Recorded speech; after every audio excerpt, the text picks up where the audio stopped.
नमस्कार दोस्तों, आपका स्वागत है आपके अपने YouTube चैनल अमृत ज्ञान गंगा पर। चलिए शुरू करते हैं आज की बहुत ही ज्ञानवर्धक, रोचक और मनोरंजक कहानी। ये एक सच्ची कहानी है। ये घटना पाकिस्तान के भारत अलग होने के बाद की है। ये घटना पाकिस्तान के शहर रावलपिंडी के करीब एक कस्बे में 1950 के साल में घटी थी। उस कस्बे में एक मदारी आता था जो जानवरों के करतब दिखाकर वहाँ के लोगों का मनोरंजन करता और अपनी रोजी रोटी कमाता था। उसके पास एक रीछ, एक बंदर और एक बकरी थे। उस समय लोग अपना मनोरंजन खेल तमाशे देखकर ही करते थे। सिनेमा का इतना चलन नहीं था। ब्लैक एंड व्हाइट फिल्मों का दौर तो था, मगर वह कहीं कहीं था।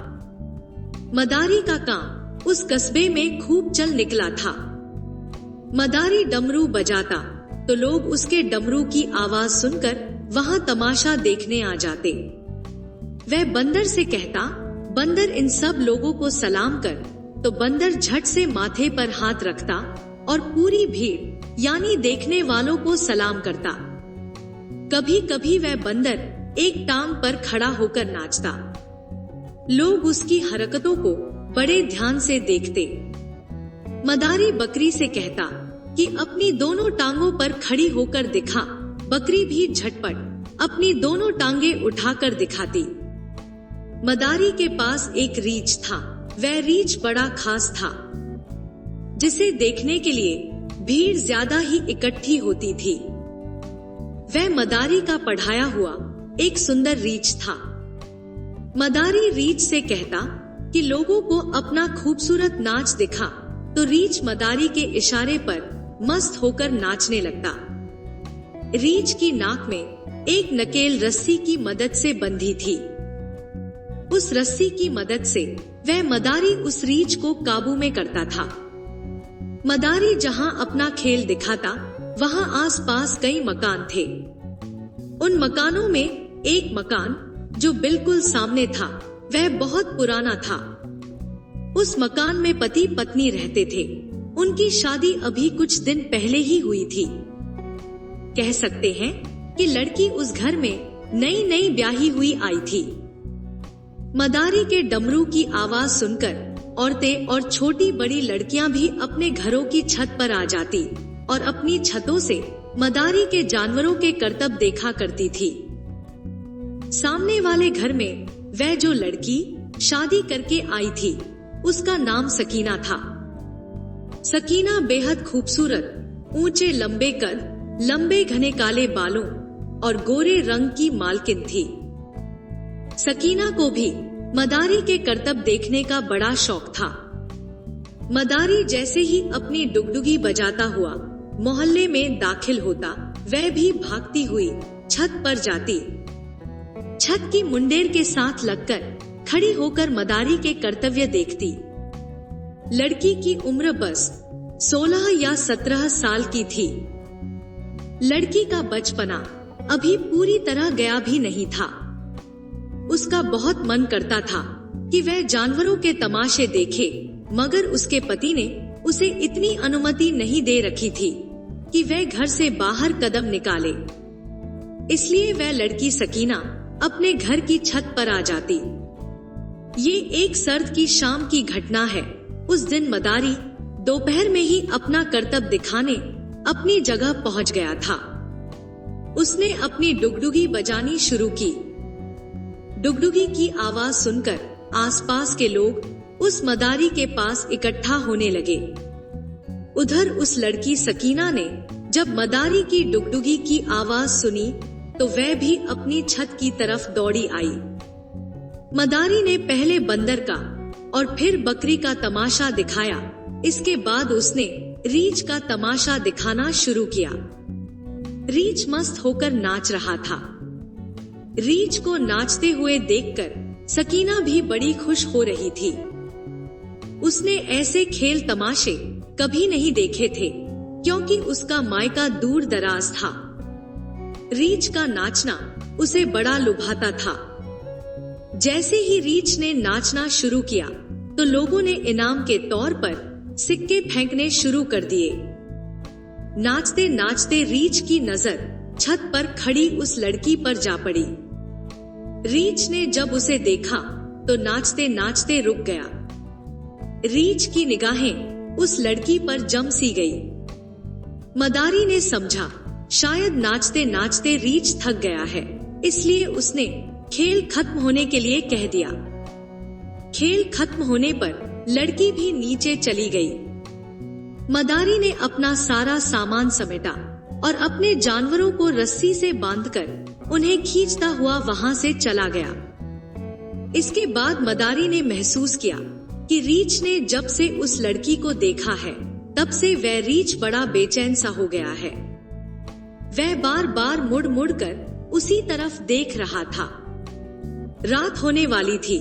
रात बिताने के लिए मदारी उसी इलाके के पास बाहर खेतों में ठहर गया था। आधी रात हुई तो रीछ ने अपनी रस्सी को काटना शुरू कर दिया। रस्सी काट कर वह रीछ रात में ही उस पुराने मकान के सामने पहुंच गया, जिस मकान की छत पर उसने उस लड़की को देखा था। वह घर के दरवाजे के पास पहुंचा, बंद दरवाजे को देखा और फिर उसने दरवाजे को चाटना शुरू कर दिया। इसके बाद वह अगले दोनों पैरों से उस दरवाजे को खोलने की कोशिश करने लगा, मगर दरवाजे पर अंदर से कुंडी लगी थी। दरवाजा ना खुलने पर रीछ ने उस दरवाजे पर अपने पैरों को मारना शुरू कर दिया। दरवाजे पर आवाज सुनकर सकीना का पति उठ बैठा। उसने सोचा कि रात में कौन हो सकता है। देखने के लिए वह दरवाजे के पास आया और पूछा, कौन है? मगर बाहर से कोई उत्तर नहीं मिला, लेकिन दरवाजे के पीटने की आवाज अब भी लगातार आ रही थी। लड़के ने कुंडी खोल दी तो सामने रीछ को देखकर वह घबरा गया। उसकी तो सिट्टी पिट्टी गुम हो गई। इससे पहले कि वह कुछ समझ पाता, उस रीछ ने एक जोरदार पंजा सकीना के पति के मुंह पर दे मारा। लड़का दर्द से चीख पड़ा। इसके बाद वह रीछ घर के अंदर घुस आया। लड़का दर्द से तड़पता हुआ पागलों की तरह रीछ के पीछे दौड़ा, मगर रीछ कमरे में दाखिल हो चुका था। रीछ ने सकीना को उठाया और वहां से चल पड़ा। रीछ अब बड़ा खौफनाक लग रहा था। लड़के में जरा भी हिम्मत नहीं थी कि वह रीछ को रोक सके। सकीना को उठाए वह रीछ कमरे से निकला और बाहर चला गया। लड़का भी रीछ के पीछे पीछे चीखता हुआ बाहर आया, मगर रात में गली सुनसान थी। रीछ उस लड़की को लेकर कहीं गायब हो चुका था। लड़के ने कुछ पड़ोसियों के दरवाजों को खटखटाया और उन्हें सारी बात बताई। कुछ लोग लाठियां उठाए रीछ के पीछे खेतों की तरफ दौड़े। लोगों को पता था कि वह मदारी कहाँ ठहरा है। वह मदारी की जगह पहुँचे तो देखा कि मदारी तो सो रहा है और रीछ ने लड़की को एक पत्थर पर बैठा रखा था और उसके पांव चाट रहा था। बेचारी लड़की बेहद डरी हुई थी। एक आदमी ने कहा, भाई जो भी करो वह ध्यान से करना, ऐसा ना हो कि ये रीछ लड़की को नुकसान पहुंचा दे। एक ने चुपके से मदारी को जगाया। मदारी उठा तो लोगों को देखकर सोच में पड़ गया। जब उसे पूरी बात का सब पता चला तो वह बड़ा परेशान हुआ। उसने सोचा वह रीछ का मालिक है, वह लड़की को आसानी से उस रीछ से छुड़ा लेगा। मगर जब मदारी लड़की के करीब पहुंचा तो रीछ उसे भी मारने को दौड़ा। ये देखकर मदारी बड़ा हैरान हुआ। अब कुछ और लोग भी उस रीछ की तरफ बढ़े। जब रीछ उनकी तरफ उन्हें मारने को मुड़ा तो दूसरे कुछ लोगों ने रीछ पर लाठियों से हमला बोल दिया और लड़की को छुड़ा लिया। फिर रीछ पर काबू पाकर उसे रस्सियों से बांध दिया। वे रीछ को जान से मारना चाहते थे, मगर मदारी ने हाथ जोड़ लिए। वह बोला, मेरे पेट पर लात मत मारो।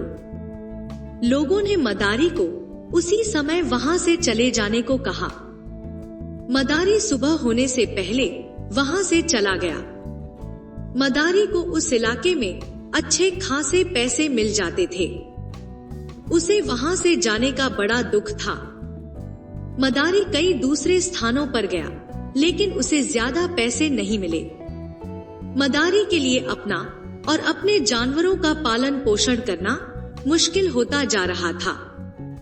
कुछ दिनों के बाद मदारी ने सोचा, अब तो उस बात को 9 से 10 दिन गुजर चुके हैं, क्यों ना मैं वहीं जाकर तमाशा दिखाऊं। शायद वहां के लोग उस घटना को भूल चुके हों। आसपास के दूसरे गांव में उसे इतने पैसे भी नहीं मिलते थे जितने इस इलाके में मिलते थे।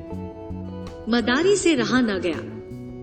लगभग 10 दिन बाद वह मदारी फिर से उसी जगह पर तमाशा दिखाने के लिए आ गया। कुछ लोगों ने उसे रोका भी, मगर कुछ ने तमाशा देखने की जिद की तो मदारी ने अपना खेल दिखाना शुरू कर दिया। नाचते नाचते रीछ रुक रुक कर उसी मकान की तरफ देखता, मगर उसे उस घर की छत पर वह लड़की दिखाई नहीं दी। इसका कारण था कि उसके पति ने उसे खास हिदायत दे दी थी कि अब वह कभी छत पर ना जाए। खासकर तब तो बिल्कुल नहीं जब मदारी खेल दिखाने के लिए आया हो। कुछ देर बाद अचानक से रीछ नाचते नाचते एकदम से उस मकान की तरफ भागने लगा। उसने उस मकान के दरवाजे को जोर से धक्का दिया। दिन का समय था, कुंडी तो लगी नहीं थी, इसलिए दरवाजा खुल गया। घर के अंदर आंगन में बैठी सकीना रोटी पका रही थी। उसके पास ही वहीं उसका पति भी बैठा था। रीछ को देखकर दोनों पति पत्नी ने जल्दी से अंदर के कमरे में जाकर दरवाजा बंद कर लिया। जल्दबाजी और घबराहट में वह दरवाजे की कुंडी ढंग से ना लगा सके। सकीना को उसके पति ने कमरे में रखी एक संदूक में बंद कर दिया। तब तक रीछ ने जोर जोर से धक्का देकर कमरे के दरवाजे को भी खोल लिया। बाहर भी अफरा तफरी मच गई थी। रीछ इतना डरावना हो गया था कि किसी की हिम्मत पास आने की नहीं हो रही थी। वहां खेल दिखाने से मना करने वालों ने मदारी को बाहर ही दबोच लिया। रीछ ने पहले तो सकीना के पति पर हमला किया। उसने अपने अगले दोनों पंजे उसकी गर्दन में गाड़ दिए। उसके शरीर से खून बहने लगा और वह तो वहीं गिर पड़ा। रीछ पागलों की तरह उस कमरे में इधर उधर घूमता हुआ सकीना को ढूंढ रहा था। वह सूंघता हुआ संदूक पर जा बैठा। संदूक को खोलने की कोशिश करने लगा।